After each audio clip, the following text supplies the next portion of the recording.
In this video, I'm gonna show you how to build the block diagram of this mechanical system in Simulink. As you might already know, this is a simplified model of a car moving on a bumpy road.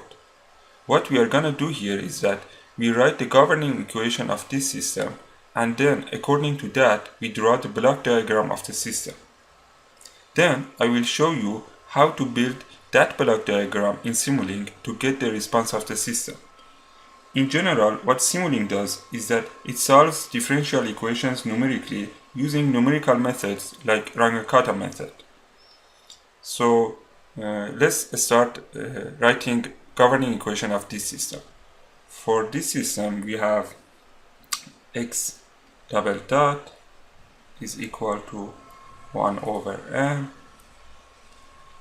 k times y minus x plus c times y dot minus x dot. That's it. I don't go through the process that we use to write the governing equation of motion for a mechanical system, drawing a free body diagram and applying Newton's law. But if you like, you can pause the video and try it by yourself. So for this system, let's just consider some numerical values for the parameters like mass, stiffness, and damping coefficient. Let's say, just for the sake of argument, that m is equal to 500 kilogram, k spring constant is equal to 25,000 Newton per meter, and c is equal to, for example, 1000 newtons times second per meter. Now, before we start drawing the block diagram of this system, it is good to keep in mind that there are different approaches to draw a block diagram based on a differential equation. The approach that we want to focus on is one that you have learned so far in control course. As you know, in this approach we start with the input of the system and end up with the output of the system. So let's identify the input and output of this system. The input here is the bumpy road. Input is the bumpy road, which we have characterized it with y. So input is y and output is the displacement of mass, x. So here x. So I start with the input y, and at the end we should have x, the output of the system. If now I look at this equation, I realize that if I subtract x from y, I have this term. Okay, so I just add the sum operator here and subtract x from y, like this. And now the output of this sum operator is y minus x. Let me change the color. Y minus x. And if I multiply this parenthesis by k, I have this term. Okay, so let me change the color once again, and here we have a multiplier of k, which gives us this term. Also, if we notice, if I take derivative from this term and multiply it by damping coefficient, I will have this term. Okay, so here at first I should take derivative d over dt and then multiply it by c, this coefficient. And now we can add these two branches together.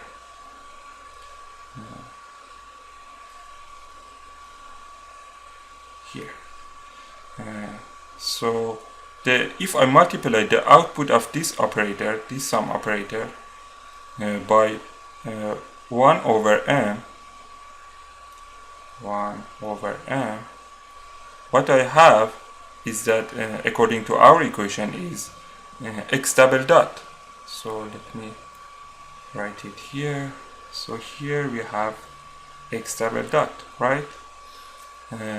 And we know that if we simply integrate this term twice, we get the x, which is our desired output. So I just integrate it here, and now at the output we have x dot, and if I integrate it once again,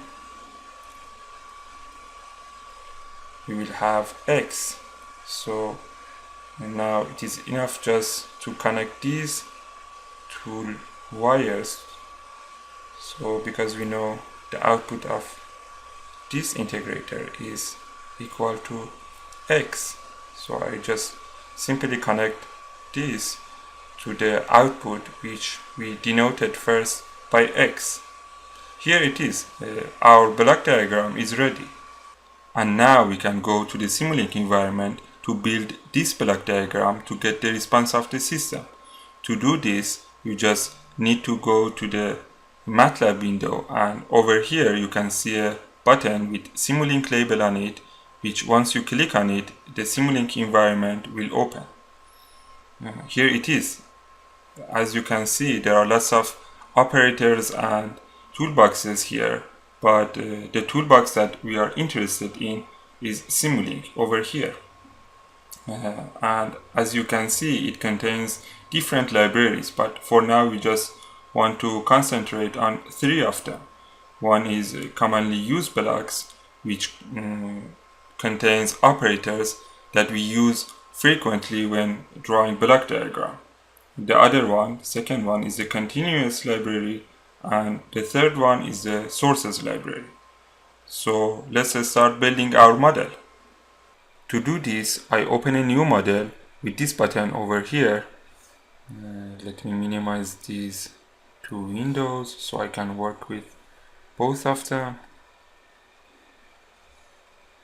There it is. And now to add an operator to our new model, we can simply drag and drop them. For example, according to our block diagram, we are gonna need an integrator operator. So I just simply drag and drop it here. Also, we are gonna need gain, sum operator, and a scope operator, which we use it to monitor the response of the system. Also, in the continuous library, we are gonna need a derivative operator. So I just add it here, and in the source library, I add a sine function for the bumpy road to our model. Now we have all the operators that we need to build our block diagram. I start with our input, which is a sine function, and connect this operator to each other to build our block diagram. So I put the sum operator here.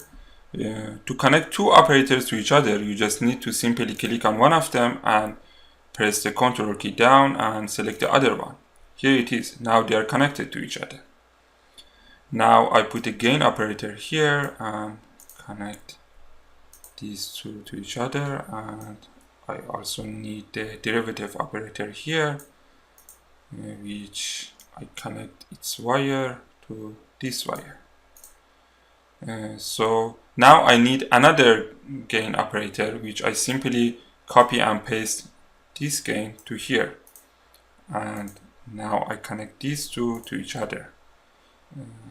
So here I need another sum operator, which I copy and paste here, and now I connect this gain to this sum operator and this branch to this sum operator. And we need to multiply the output of this sum operator by 1 over m, remember that. So I just copy and paste another gain here, and connect these two to each other. And here we need to integrate the output of this gain, so I just put an integrator here and connect them together. We also need another integrator which I copy and paste, and I connect them to each other. And here the output of the second integrator is the x, which we should add it to the sum operator but with the minus sign. So for now I just connect these to each other. Here it is, and to change the sign here you just simply click, double click on this button and change one of these plus sign to a minus sign. So here it is. Here we have a plus sign and a minus sign for the x. Here it is. Our model is almost complete and we just need to enter the values of these gains and also the initial conditions for these integrators. To enter a value for a gain, you just need to simply double click on it and enter the value in this box. Remember that this gain was the spring coefficient, so I just put 25,000 here and then press the OK button.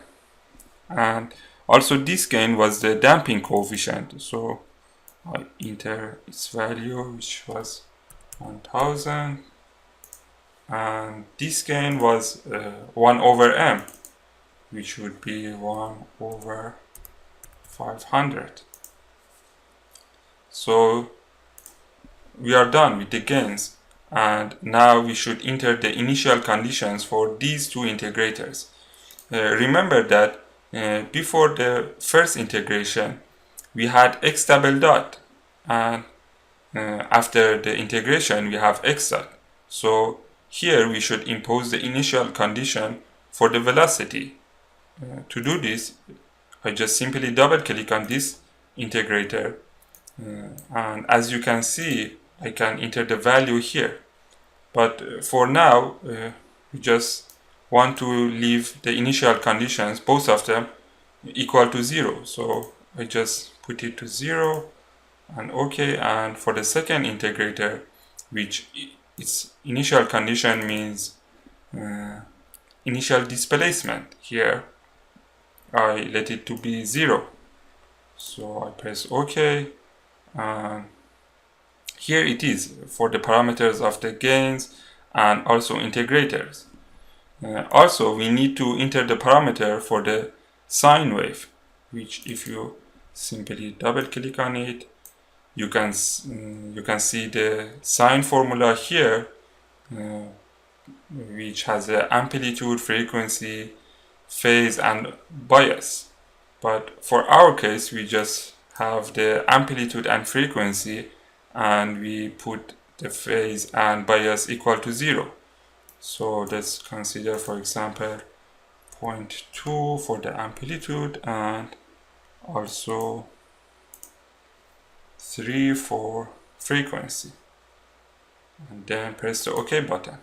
That's it. And now I just need to connect this scope to here in order to monitor the response of the system, X. Here it is, and our model is now fully completed and we can run the simulation. To do this, you just need to simply click on this button, Run button. And once you do that, you can see that the solution is done almost in a second. If I double click on this scope, you can see the response of the system. But here there is one problem, that this curve is not a very smooth curve. We want a better curve for the response of the system. So here I show you how to change a parameter to get a better curve, a more smooth curve.